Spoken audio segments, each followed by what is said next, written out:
वीरवार शाम का वक्त था जब मैंने अपनी शिफ्ट की आखिरी डिलीवरी की। काम का जोर बहुत ज्यादा था क्योंकि दूसरे डिलीवरी वाले ने कुछ हफ्तों से फोन उठाना और काम पर आना बंद कर दिया था, इसलिए बाकी के लोग ओवरटाइम कर रहे थे। जो पता मुझे दिया गया था वो घर शहर से थोड़ी दूरी पर था।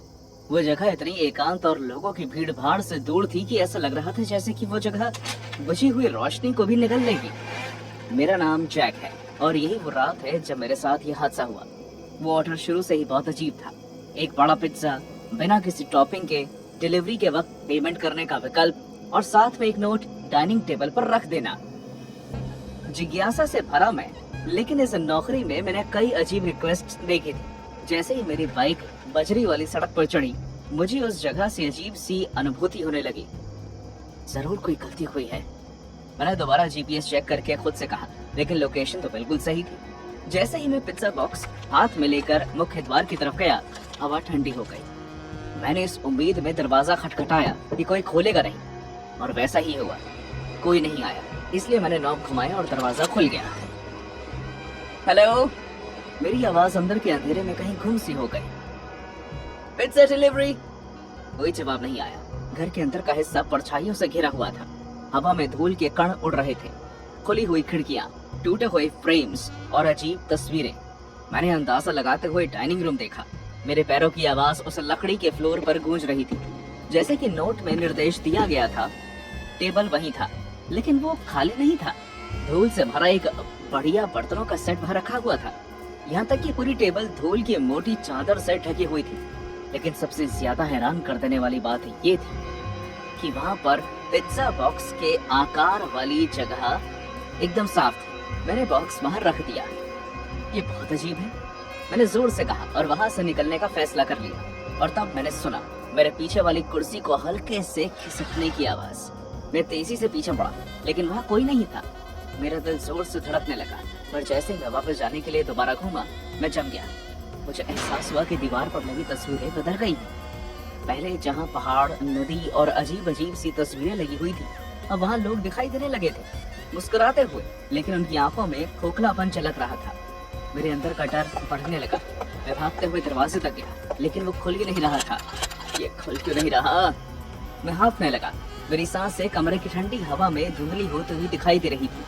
मैं वापस कमरे की तरफ मुड़ा और तभी फुसफुसाने की आवाज आने लगी। बहुत सारे लोगों की आवाजें आ रही थी, लेकिन ये समझ में नहीं आ रहा था कि वो कहाँ से आ रही है। और फिर अचानक एक औरत ने मेरे कान में आकर कहा, खाना खत्म होना चाहिए।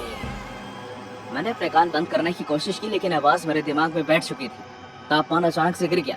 सांस छोड़ते हुए टॉर्च की रोशनी में मुझे भाप दिखाई देने लगी।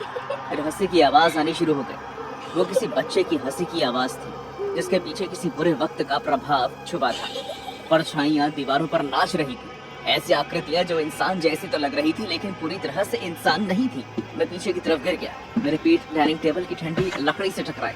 मैं मजाक नहीं कर रहा, लेकिन पिज्जा का बॉक्स खुला हुआ था और अंदर पिज्जा नहीं, मांस का भयानक टुकड़ा था।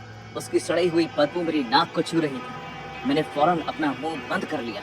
वो एक सड़े हुए मांस से कई ज्यादा था।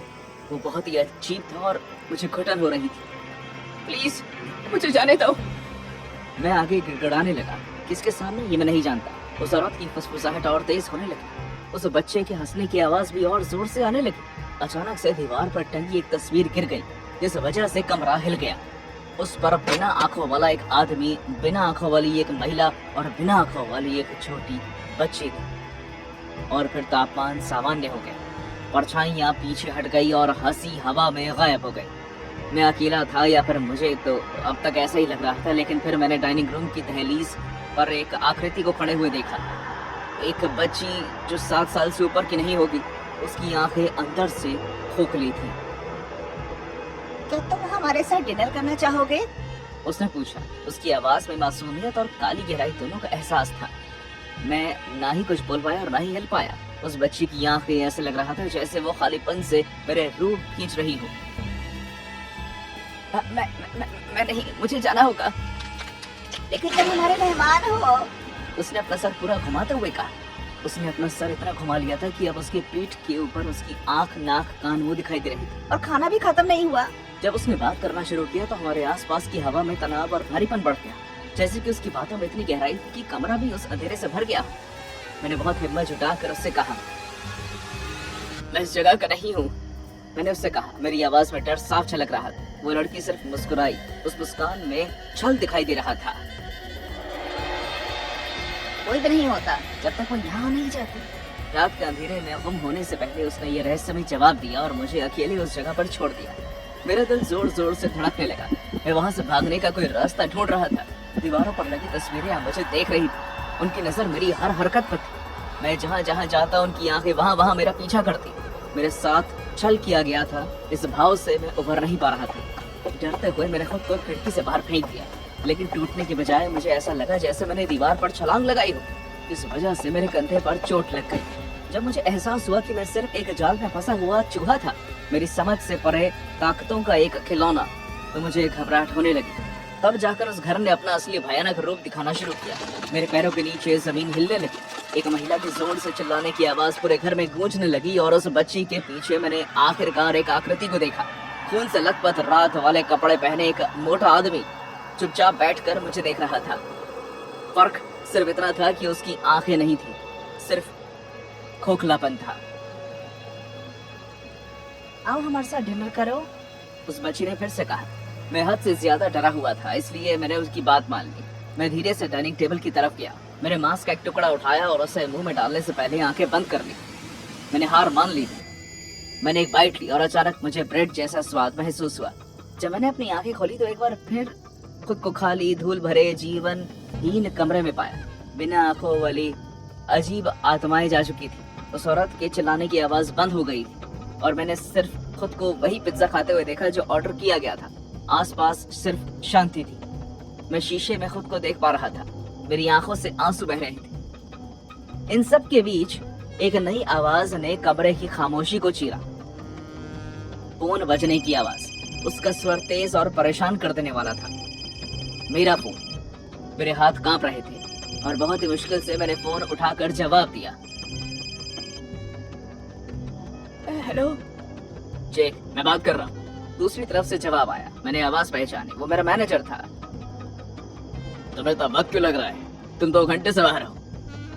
2 घंटे? ऐसा नहीं हो सकता। ऐसा लग रहा था जैसे मुझे इस घर में आए हुए बस कुछ मिनट हुए हैं। मैं फंस गया हूँ, मैं हाफते हुए कहा।